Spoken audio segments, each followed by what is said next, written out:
Eso. ¿Sí están viendo mi pantalla? Sí, Doc. Sí se ve, perfecto. Ya. Entonces, hoy vamos, la vez anterior habíamos hablado sobre cómo se miden las variables de efecto binarias, ¿no? Entonces, básicamente habíamos hablado de cómo se mide o se estima riesgo, con riesgo relativo, con odds ratio, habíamos topado un poquito de lo que es el hazard ratio, a lo que es la reducción absoluta del riesgo y lo que es el NNT. Sobre eso, espero que haya quedado, evidentemente en una clase no va a quedar perfectamente dominado, pero al menos que haya quedado las nociones y que eso haya mejorado su lectura crítica. Hoy vamos a revisar un poco sobre diagnóstico. A diferencia de los estudios que vimos la vez anterior, en donde se mide un efecto clínico como mortalidad, curación, erradicación microbiológica, disminución de las fracturas morfométricas vertebrales en menopáusicas. Aquí en diagnóstico lo que vamos a ver es estudios en donde me quieren indicar cuán efectivo es un test para hacer un diagnóstico. Y para ver eso lo que necesitamos es ver cuán sensible, cuán específico, qué valor predictivo positivo tiene, qué valor predictivo negativo tiene, y cómo podría yo en una sola prueba estadística como la curva ROC juntar la sensibilidad y especificidad en un solo punto, ¿no? Entonces, lo que vamos a tratar de explicar el día de hoy. Entonces, por ejemplo, cuando yo hago un estudio diagnóstico, ¿cómo podría yo ver, por ejemplo, digamos en el COVID, ¿ya? Si yo quiero, por ejemplo, ver si la tomografía puede reemplazarle o al menos acercarse a la efectividad diagnóstica en el COVID, ¿cuál sería mi prueba a probarse, perdón, la redundancia? ¿Y cuál sería mi gol estándar, o sea, el patrón diagnóstico del COVID? Con imágenes diagnósticas, o si podríamos utilizar una prueba como la PCR. Exactamente. El PCR, ¿sí? La reacción en cadena de la polimerasa específica para COVID es el gol estándar, ¿no? Es decir, si yo quiero ver si un paciente tiene COVID, sin que sea 100% sensible y específica, es el COVID, ¿no? Básicamente con esto, lo que yo quiero decir es que si yo quiero decir si alguien está enfermo, no debo buscar el test que más haya sido probado y aceptado hasta el momento, como en el caso del COVID, el PCR. Y lo que yo quiero ver es si es que una prueba de imagen, en este caso, diagnóstica, podría resultar igual de buena y podría ver la tomografía, ¿ya? Las imágenes tomográficas como el score CORAT o como algunos scores que hay ahora y ver si es que está bastante bien. Entonces, ¿qué posibilidades tengo yo cuando hago esto? Entonces, enfermedad o gol estándar, positivo o negativo. Prueba, en este caso, tomografía para COVID positiva o negativa, y me va a dar 4 escenarios posibles. ¿Cuáles son esos 4 escenarios? La primera. Doc, no se está viendo lo que se está proyectando. O sea, solo se ve la carátula del título. A ver, veamos nuevamente, comparto. ¿Ahí lo miran? Sí, Doc. Sí. ¿Ya? Es la tabla de doble entrada, si le están mirando todo, seguro. Entonces, en esa tabla de doble entrada, recapitulando, lo que estamos viendo básicamente es que los resultados de una tabla de doble entrada en donde las columnas son los resultados del gol estándar que me dice si estoy enfermo o no, presente, ausente, positivo, negativo, y en las filas tengo la prueba. Eso es una forma media y estandarizada de hacer las pruebas de doble entrada para contraste diagnóstico, ¿no? Entonces, en este caso sería TAC positiva, TAC negativa, PCR positivo, PCR negativo, ¿no es cierto? Entonces, en esta tabla de doble entrada tengo 4 escenarios posibles, ¿no? ¿A qué va a ser? Los pacientes que tienen PCR positivo y tomografía positiva. ¿Cómo les vamos a llamar a ellos? Verdaderos positivos. Los verdaderos positivos, porque son positivos tanto por el test Gold estándar como por el test que está en prueba, ¿no? Y nos vamos al D, en donde tengo los que el PCR es negativo y la tomografía también fue negativa. Estos se van a llamar, en cambio, los verdaderos Negativos. Excelente. En A está la sensibilidad y en D está la especificidad.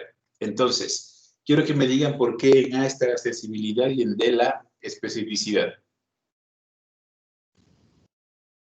O sea, ¿qué definición ustedes sacarían con eso de sensibilidad y de especificidad? ¿Qué es un verdadero?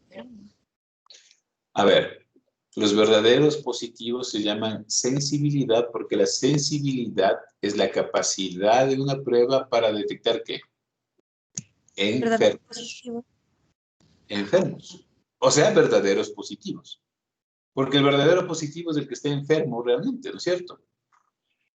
Mientras que D están los verdaderos negativos. En palabras más simples se llamarían sanos, porque no tienen la enfermedad, ¿no es cierto? Entonces, la especificidad es la capacidad de una prueba para detectarlos sanos, ¿sí? Y aquí es donde muchos se pierden, porque uno dice, o sea, ¿cómo una prueba para detectar sanos, no? Entonces, les voy a poner un ejemplo. En pancreatitis, ¿sí? Tengo dos formas de diagnóstico enzimático, ¿no? Amilasa muy sensible, lipasa muy específica. ¿Qué significa que la amilasa en pancreatitis sea sensible?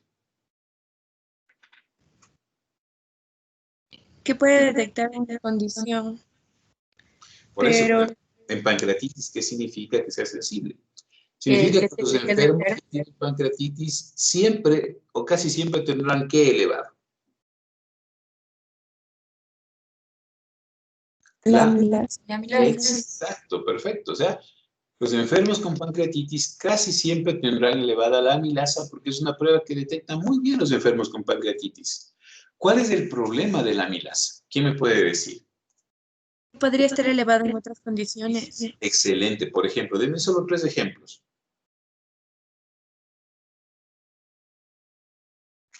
3 ejemplos de elevación de amilasa que no sea por pancreatitis.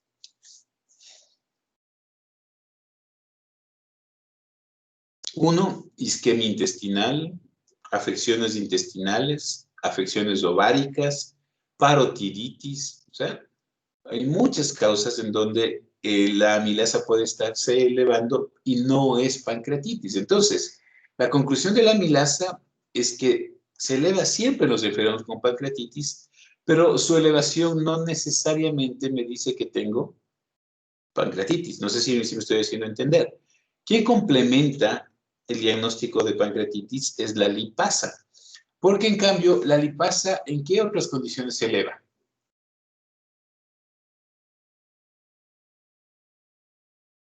Casi en ninguna. Entonces, si tengo, verán lo que les voy a decir, amilasa positiva, sí, y quiero saber si tiene pancreatitis, ¿qué debo esperar de la lipasa? ¿Que sea positiva o negativa? Positiva. Que sea negativa. ¿Por qué? Porque si es negativa y la amilasa fue positiva, el paciente está sano o no tiene pancreatitis. No sé si me hice entender. Sí. O sea, si un paciente viene con cuadro de dolor abdominal agudo, a nivel de epigastrio, irradiado en hemicinturón, tiene patología biliar previa, yo digo, pienso que tiene pancreatitis, ¿ya? Si es que esto es así, me va a dar una amilasa positiva casi seguro, ¿ya? Perfecto. Sin embargo, pido la lipasa al siguiente día porque no se eleva de forma inmediata y voy a encontrar que si la amilasa, la lipasa fue negativa, este paciente no tiene pancreatitis, está sano de pancreatitis. ¿Sí? Es decir, en las pruebas sensibles me importa el valor positivo y en las pruebas específicas el valor negativo. ¿Cómo se diagnosticaba antes SIDA? Se pedía una cromatografía o un ELISA, ¿sí? Si este era positivo, se pasaba a una prueba que es mucho más específica, que se llama Western blot, ¿sí? Ahora ya no es así, porque los ELISAs de nuevas generaciones ya tienen una sensibilidad y especificidad casi del 100%. Entonces, si es que el Western blot era negativo, aunque el ELISA haya sido positivo, el paciente estaba sano de SIDA. ¿Qué pasa en la sífilis? Tengo la BDRL positiva. Esta es muy sensible para sífilis, pero es específica.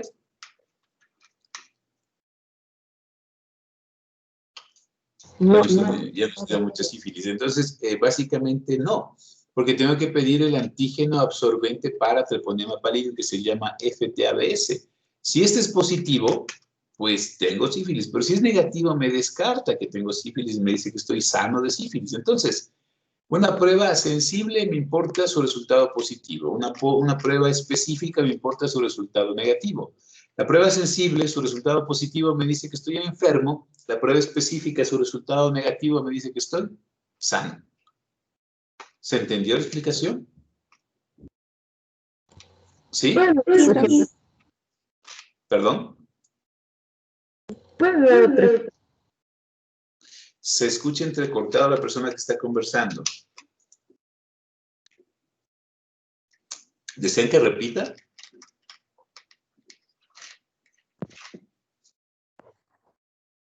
Hola, ¿desean que repita? Creo que quería que repita lo último, Doc. ¿Cómo? ¿Lo último? Sí, como que no son muy... Ya. Entonces, recapitulando, cuando yo estoy haciendo un diagnóstico, porque al final esto es cómo yo diagnostico. Entonces, viene un paciente, me dice, verá, doctor, tuve una comida copiosa, comí mucha grasa, prácticamente luego de eso me vino un dolor abdominal que es continuo, no es de cólico, y me duelen en mi cinturón, en el abdomen. Perfecto, entonces yo digo, a ver, ¿usted comió eso? ¿Usted tiene patología biliar? Sí, ¿sabe qué? Tengo colelitiasis. Digo, perfecto, esto me parece una pancreatitis, ¿no? ¿Qué es lo que hago como médico? Pido una prueba que no es tan costosa como la amilasa porque sé que es muy sensible. Sé que con ese cuadro clínico y una amilasa positiva, la posibilidad de que el paciente esté enfermo es altísima, ¿no? Perfecto, le pido eso y sale positiva la amilasa. Me detecta bien enfermos, ¿no? Más sin embargo, yo quiero estar seguro de que este paciente no puede deberse este dolor abdominal a otras situaciones. Entonces pido lipasa al siguiente día.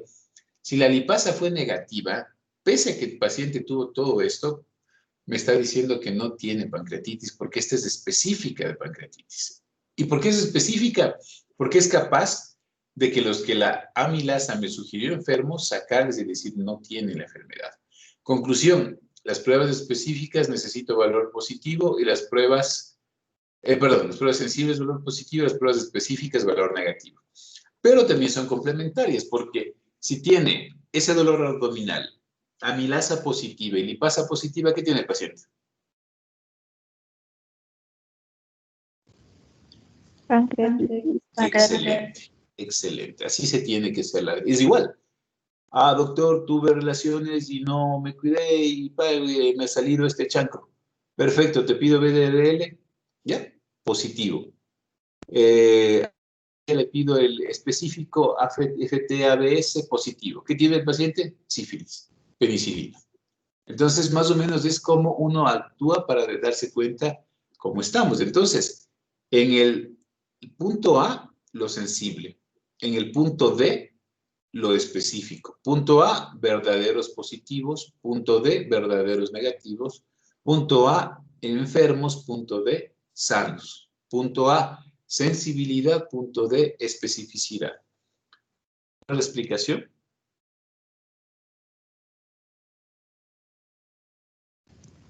¿Puedo continuar?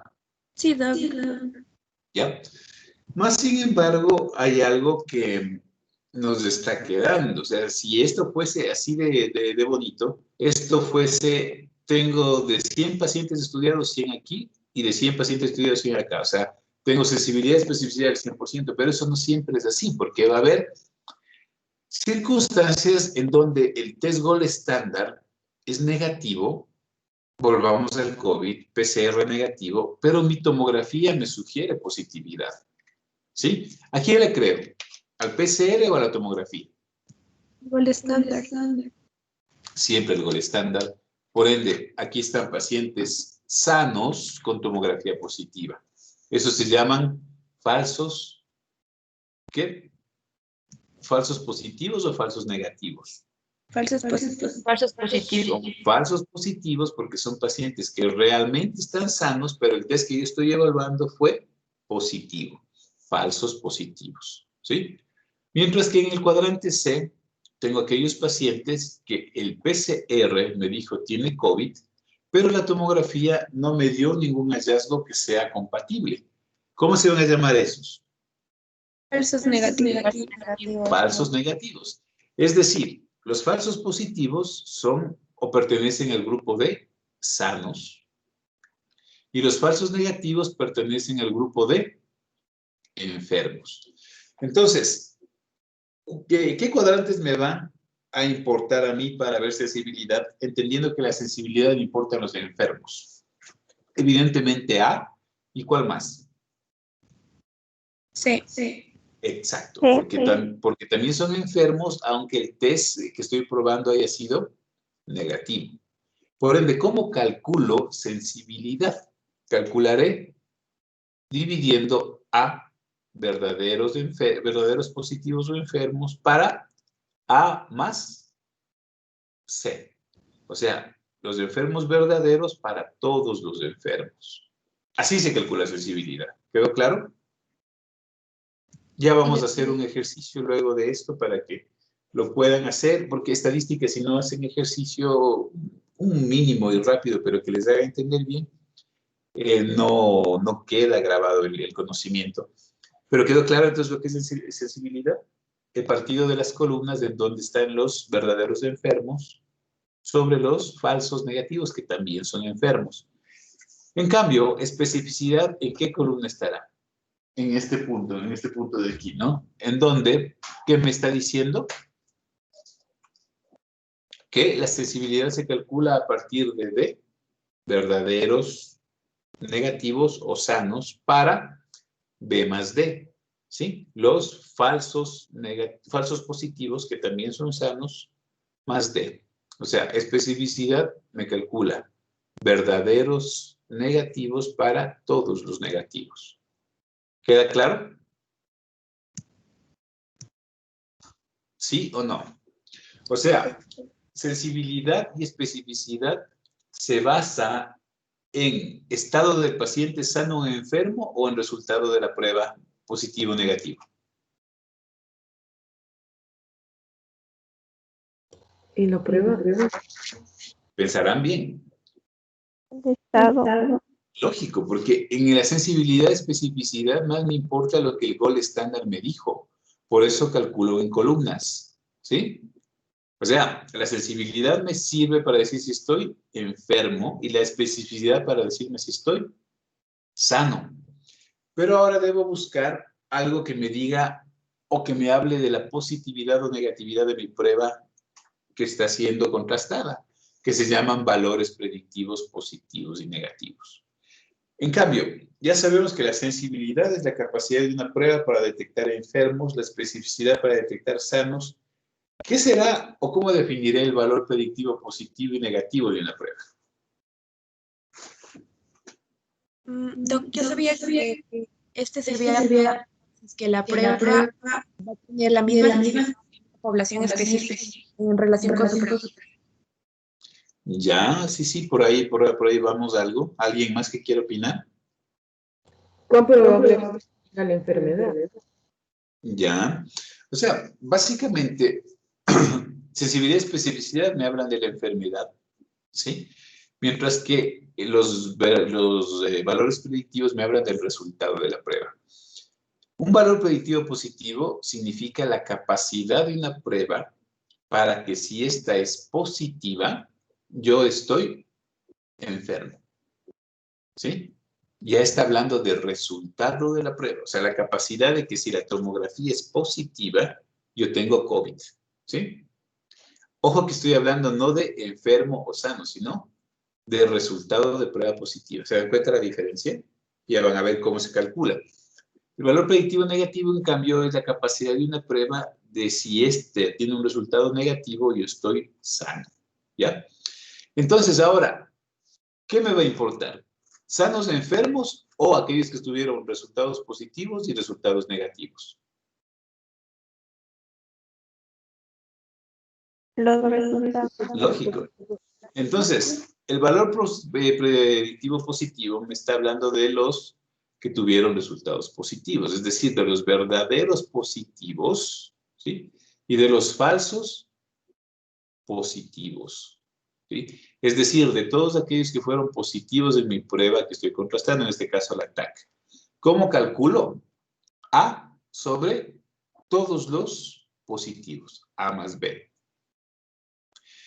El valor predictivo negativo, en cambio, se calcula ¿cómo? Con todos aquellos que fueron negativos, es decir, los verdaderos negativos en el numerador y todos los negativos en el denominador, ¿sí? Y prácticamente así es como se hace, ¿ya? Y finalmente, ¿cómo calculo prevalencia de esa enfermedad con base en la prueba? Es facilito.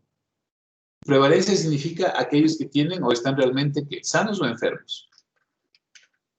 Si estoy buscando prevalencia de una enfermedad, ¿buscaré enfermos o sanos? Enfermo.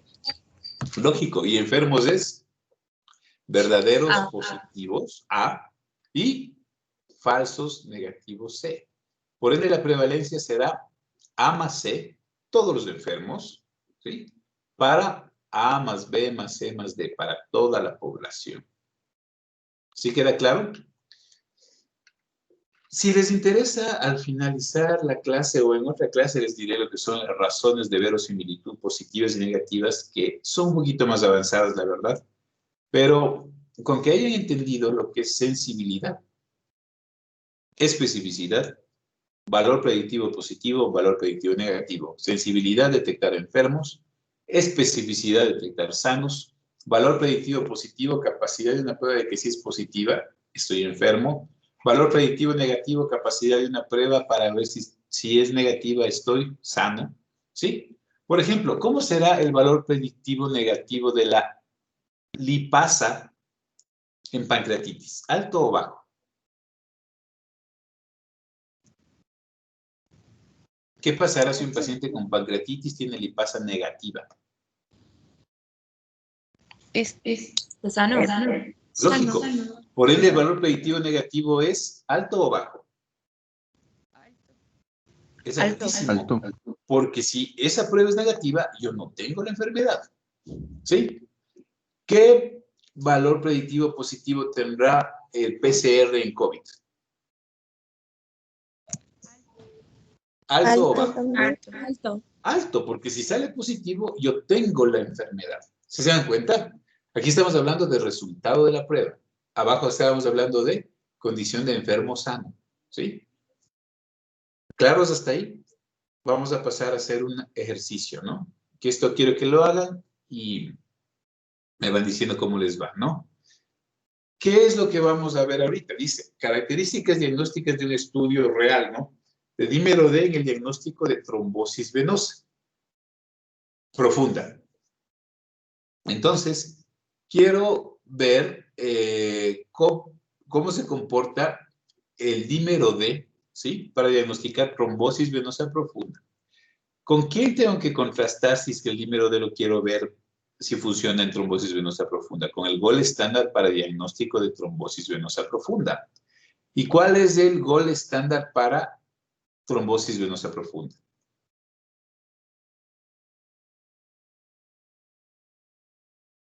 Es la ecografía de compresión o dúplex, ¿sí? El eco vascular, el ecodoppler vascular, ¿sí? Entonces, la gente que hizo este estudio, ¿qué hizo? Pidió dímero D a 556 pacientes que ingresaron en el estudio. O sea, si ustedes suman estos 4 cuadrantes, les va a dar 556, ¿ya? Y ¿Qué dijeron? Veamos cómo se comporta el dímero D. Entonces, des en cuenta el dímero D cómo funcionó. Fue positivo de los 56 enfermos. ¿Por qué? ¿Por qué digo 56 enfermos? Porque el gol estándar me dijo que aquí 55 fueron verdaderos positivos y uno fue falso negativo. Todos de enfermos. Sin necesidad de hacer ningún cálculo. ¿Ya? Si es que tengo 56 enfermos y el dímero D fue positivo en 55, ¿qué les parece como sensibilidad? ¿Pudo detectar los enfermos, sí o no? Sí, Doc, sí puedo. Súper bien, pues porque si tengo 56 enfermos totales y el dímero D fue positivo en 55, o sea, la sensibilidad de esta prueba es súper buena porque apenas uno se le escapó el dímero D del gol estándar, ¿se dan cuenta? Y evidentemente si hago, que eso es lo que ustedes van a hacer, la fórmula de la sensibilidad, verán cuánto les sale de valor predictivo de sensibilidad. En especificidad, el dímero de el eco me dijo que 302 no tienen trombosis venosa profunda, ¿sí? Y la prueba fue negativa en 302, ¿sí? Sin embargo, el dímero D fue positivo en 198 pacientes, ¿sí? Que no tuvieron trombosis venosa profunda. ¿Les gusta o no les gusta eso a ustedes? O sea, casi 200 pacientes que no tuvieron trombosis venosa profunda, el dímero D fue positivo. ¿Qué sensibilidad tiene? ¿Qué especificidad tiene, perdón? ¿Alta o baja? Baja. No tan buena, ¿por qué? Porque no pudo, o más bien dicho, dio resultados positivos de gente que no tenía la enfermedad. Entonces, seguro que no va a ser una especificidad alta porque tiene mucha variación. O sea, ¿qué me voy dando cuenta del dímero D? Que es muy sensible, pero poco específico. ¿Sí se van dando cuenta? Y cuando una prueba es muy sensible, casi siempre tiene un valor predictivo negativo alto y un valor predictivo positivo bajo, ¿sí? Y van a ver lo que sucede. ¿Qué pasó, en cambio, en los resultados positivos o negativos de la prueba? El dímero D fue positivo en 55, ¿sí? Pero como les decía, en pacientes que no tuvieron la enfermedad fue también positivo en 198. ¿Qué les parece ahí? ¿Creen que si mi dímero D es positivo, yo tengo la seguridad de que tengo la enfermedad con esos resultados, sí o no? No, No. Seguro que no, pues. Seguro que no, porque aunque fue 55 positivos, me dio 3 veces más positivos cuando no tenía la enfermedad. Pero miren el dímero de abajo. Cuando el dímero D fue negativo, que fue en un paciente, ¿sí? Perdón, cuando el dímero D fue negativo, de 303 pacientes apenas se equivocó en uno. ¿Qué significa eso? ¿Que tiene buen valor predictivo negativo o no? Tiene súper buen valor predictivo negativo. ¿Por qué? Porque de los 302 de enfermos, de los 303 de enfermos, en 302 dio negativo. ¿Sí? Vean, vean cómo cambian. Entonces, yo necesito que ustedes hagan un ejercicio en donde quiero que me calculen la sensibilidad, la especificidad, valor predictivo positivo, valor predictivo negativo. Evidentemente ya está calculado, pero no quiero que copien, quiero que ustedes lo hagan para que puedan entender cómo se hace esto y vean si es que estamos bien en nuestras predicciones o no. Entonces háganlo, por favor. Les doy unos 10 minutos, ¿ya?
Bueno, me imagino que ya calcularon.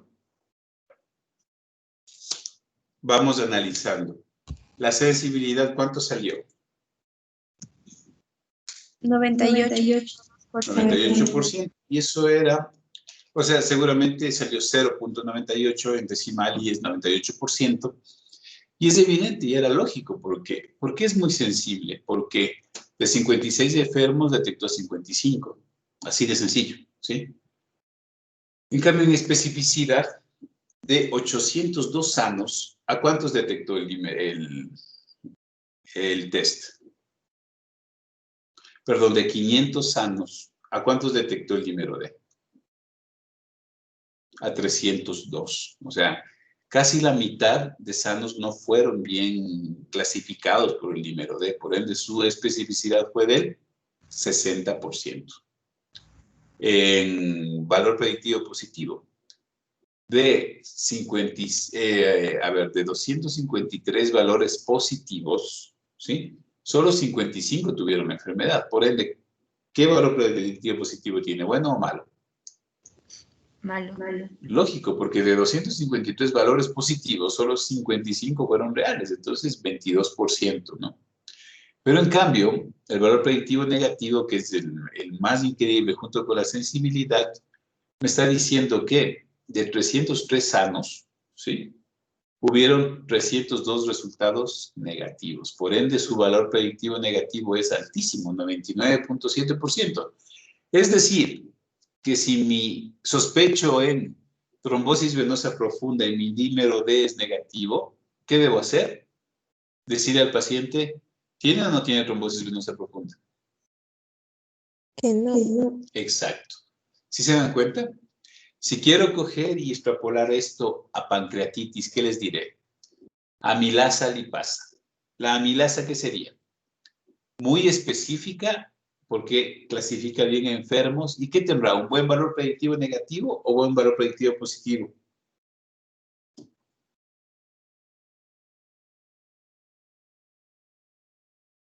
Pónganse a pensar.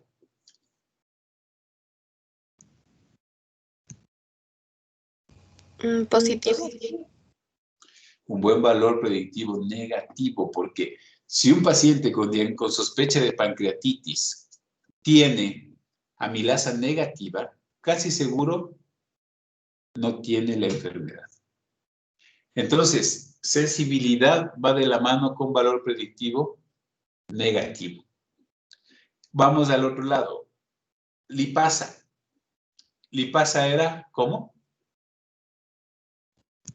¿Muy específica o muy sensible? Específico. ¿Ya? ¿Por qué? Porque clasifica bien a enfermos. O sea, saca de todo ese grupo que la amilasa les puso como enfermos, le saca a los sanos bien, ¿no? Pero a la vez, si es que el resultado de la lipasa es negativo, ¿tiene o no tiene pancreatitis? No tiene. Tiene un alto valor predictivo negativo, pero también, si es que el valor de la lipasa, que es específica, es positivo, confirma el diagnóstico. Tiene un buen valor predictivo positivo también. Si te das cuenta cómo cuando uno hace medicina eso sucede, por ejemplo, en su práctica, ustedes tienen un niño, o bueno, un joven, un adolescente de unos 13 años que viene con dolor abdominal, fosa ilíaca derecha, palpan, tienen un McBurney positivo, piden una biometría hemática. Y en esa biometría hemática, en ese hemograma, ¿qué esperan ustedes de encontrar para que complemente su diagnóstico? Leucocitos de... Excelente. Leucocitosis. Porque la leucocitosis será sensible o específica. Posible. Muy sensible. No específica porque los leucocitos se pueden elevar por varias causas, ¿no? Pero en ese paciente va a ser sensible. ¿Por qué? Porque casi todos los pacientes con apendicitis elevan leucocitos, más no es la única causa de elevación de leucocitos. Si es negativo y tienen leucocitos normales, ¿podrá tener apendicitis?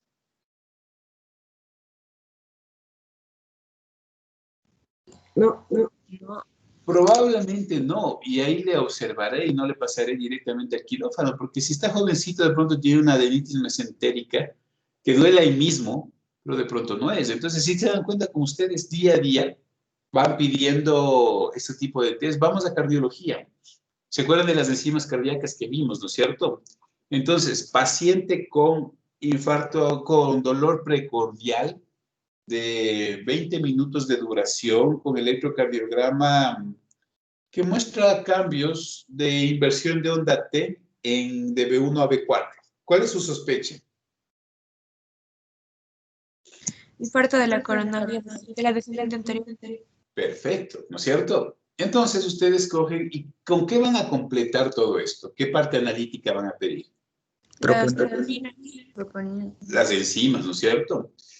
Y las enzimas, ustedes saben que si sale positivas, ¿sí? ¿Son muy sensibles o muy específicas? ¿O no? ¿Son sensibles o no las enzimas cardíacas? Son específicas, Doc. Específicas, pero también sensibles, porque todo paciente con infarto agudo de miocardio va a elevar enzimas, casi seguro. Pero también son específicas porque si son negativas, probablemente no lo tienen. Pero les complico más la vida. ¿Qué tal si pediste a la hora de ingreso del paciente? Y las enzimas son negativas. Aunque tiene un valor predictivo negativo alto, ¿descartas infarto? No, Doc. Habría que ¿Por tener qué? Eso, porque la cinética del comportamiento biológico de las enzimas te dice que se eleva de 3 a 4 horas. Como le tomaste la primera hora fue negativa, ¿qué les parece cómo es hacer medicina? Sin darse cuenta, nosotros hacemos un montón de cosas matemáticas en nuestra cabeza para poder quedarnos con un diagnóstico. O no me van a decir que todo lo que hemos visto aquí lo hacen de una forma inconsciente, tal vez cuando ven un paciente. Piden una prueba que seguramente es la más probada, perdón, la redundancia, para hacer diagnóstico. Y si tienen alguna prueba auxiliar, la van a pedir y están haciendo todo el tiempo esto, diagnóstico, porque eso es la razón de ser de la medicina. Pero para hacer eso necesitamos esto, ¿no? Hay algo que se llama razón de verosimilitud, como ustedes ven aquí, ¿sí? Razón de verosimilitud o likelihood ratio positivo y razón de verosimilitud negativo o likelihood ratio negativo, que se calcula así, ¿no? ¿Qué es A más A más C? Sensibilidad. ¿Qué es B más B más D? Especificidad.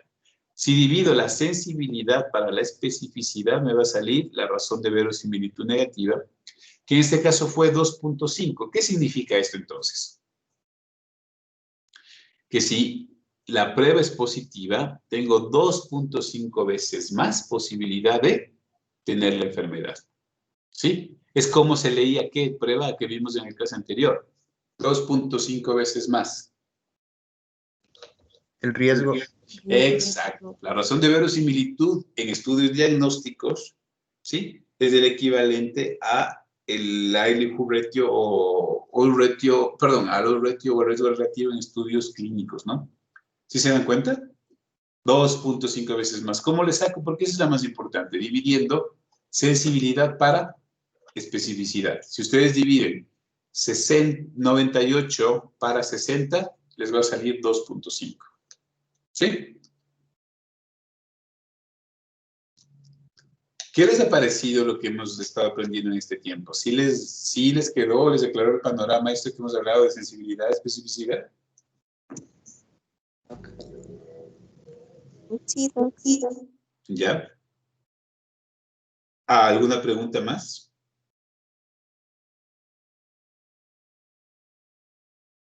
Perfecto. ¿Quieren seguir o ya se cansaron? Como usted quiera, Doc. ¿Mande? Como usted quiera, Doc. Les pregunto a ustedes, que me contesten uno, porque las mujeres siempre dicen lo mismo. A ver, ¿seguimos o no? Sí. Vamos a dar una introducción a lo que es la curva ROC, ¿ya? Para la siguiente clase poder terminar con esto de la curva ROC y creo que sería mi aporte para ustedes en este semestre de medicina basada en evidencia, ¿ya? ¿Qué es la curva ROC, chicos? A ver, cuéntenme. ¿Qué han escuchado hablar de la curva ROC?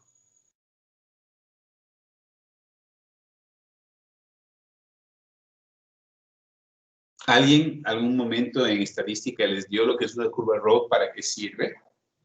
No. Bueno, No, doc. la curva ROG se utilizaba, o más bien dicho, es un mecanismo matemático, un logaritmo matemático militar que se utiliza en los submarinos, pero que se dieron cuenta que puede ser aplicado a la estadística. Y básicamente es un plano cartesiano, ¿no? En donde, ¿qué vamos a tener como todo plano? Un eje de las, Y si de las el vertical, ¿cómo se llama? Y. Y, y el horizontal, X. X, ¿no es cierto? En el eje de las X, en el de las Y, tengo la sensibilidad.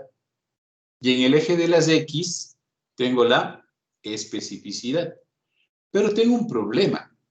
Esta curva me busca el mejor punto de corte, ¿sí? En donde la sensibilidad y especificidad juntas tienen su mejor rendimiento. Dicho de otra forma, ¿en dónde está el mejor rendimiento de la sensibilidad? Aquí. 100%, ¿sí? ¿Y en dónde está el mejor rendimiento de la especificidad? Aquí. 100%. O sea, que el mejor punto de sensibilidad estaría aquí y el mejor punto de especificidad estaría aquí. ¿Cómo hacen los matemáticos para hacerles coincidir entonces al uno y al otro? De la siguiente forma. 100% en matemática, en número entero, ¿qué es? Si 90% es 0,9, 99% es 0,99, 100% es 1. 1. Si resto 1 menos 1, ¿dónde va a estar mi mejor punto? Aquí, en 0, por ende aquí arriba. ¿Se dan cuenta? Por eso la curva tiene 1 menos especificidad. De esa forma, yo me aseguro que si yo tengo una prueba perfecta, significa que tiene 100% de sensibilidad y 100% de especificidad, 1 menos 1, 0, están aquí. En este punto, en el punto superior izquierdo, estaría el mejor punto de sensibilidad y especificidad. Y de aquí abajo, ¿qué área bajo la curva tiene? Si está aquí. Tiene todo el plano de área bajo la curva, es decir, área bajo la curva del 100%. Dicho de otra forma, si yo tengo valores de amilasa que tienen un punto y valores de lipasa que tienen otro punto, básicamente voy a buscar en qué punto tiene más sensibilidad, más especificidad y se juntan los dos puntos y me dan un área bajo la curva.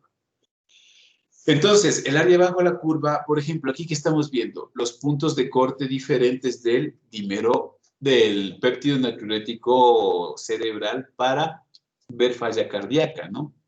Entonces, miren, ¿en qué punto creen que funciona mejor? Vean, con valores de 50 tiene sensibilidad de 97, pero especificidad de 62%.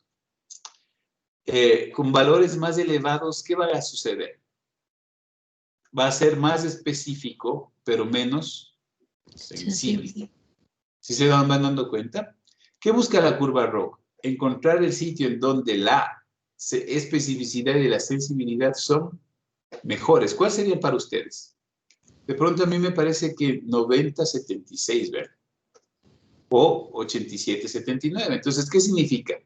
Que el software me va a decir que 100 o 125 es del punto en donde tienen mejor sensibilidad y especificidad conjunta, porque eso es lo que hace la curva ROG.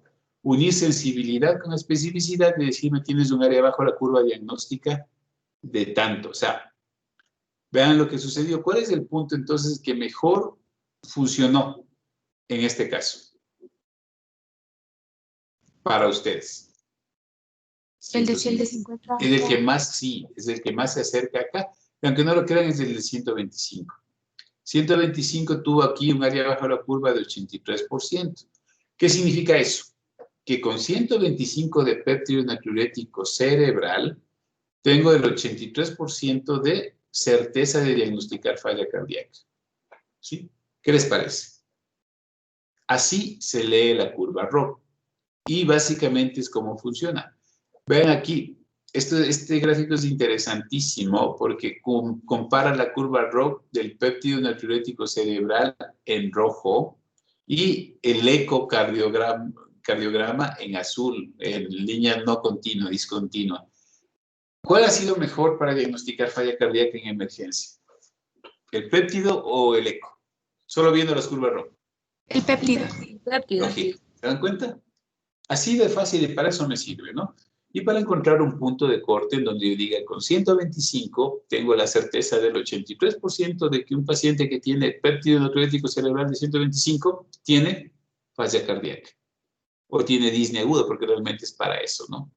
Entonces, en un paciente que llega con disnea aguda y ustedes quieren saber si esa disnea es cardíaca o no cardíaca, ¿qué van a pedir? Péptido natriurético cerebral. Si ese es de 125, ¿ustedes qué van a decir?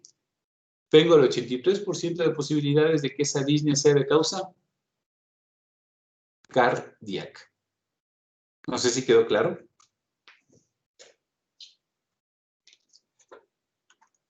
Sí, doc. Vuelvo acá. Entonces, si ustedes quieren evaluar disnea aguda en paciente que acude al servicio de emergencia, pueden pedir el péptido natriurético cerebral para determinar si esa disnea es cardíaca o pulmonar. Si es cardíaca, el péptido natriurético cerebral va a estar alto. Si es pulmonar, va a estar bajo. Si hace la curva ROC, ya sabemos que 125 fue el punto de corte indicado y prácticamente sabemos que rinde mejor el péptido natriurético cerebral que el mismo ecocardiograma. Conclusión, si alguien llega con disnea aguda al servicio de emergencia y mi valor de péptido natriurético cerebral es mayor de 125, casi seguro la causa de esa disnea es cardíaca.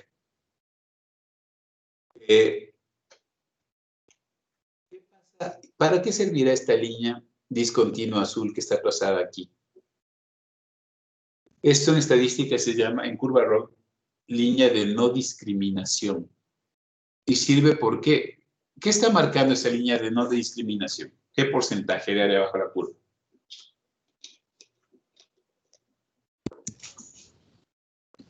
Es como una representación de los X. Sí, pero ¿qué está marcando? Si tú te das cuenta, esta línea marca, ¿cuánto tienes de área bajo la curva hacia arriba? Exacto, el 50%. ¿Tú crees que una curva ROC del 50% sirve?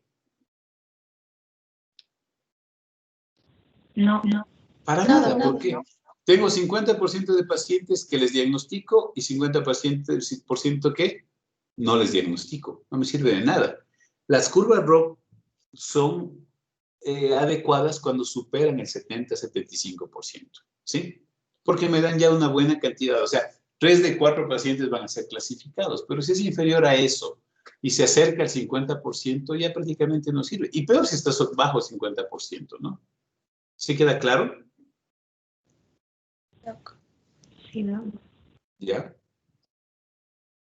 ¿Alguna cosa que preguntar?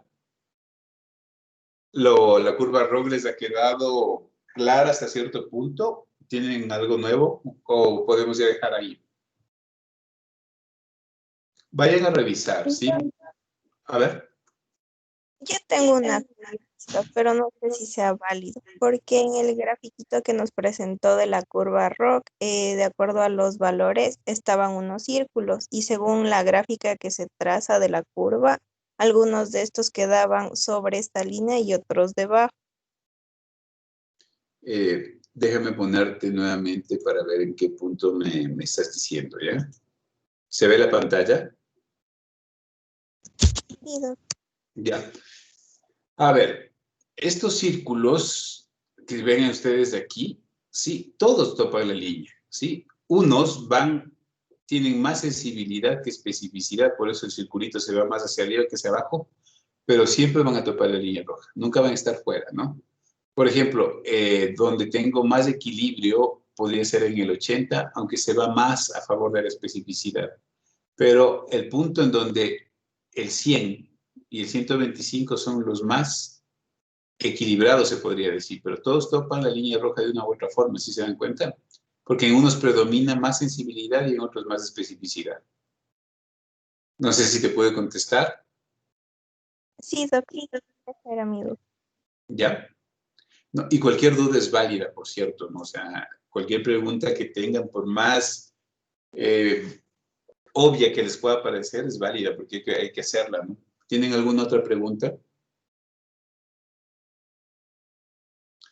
Listo. Bajo ese contexto, entonces quedaríamos hoy con la clase sincrónica dada si no tienen más de preguntas, ¿no?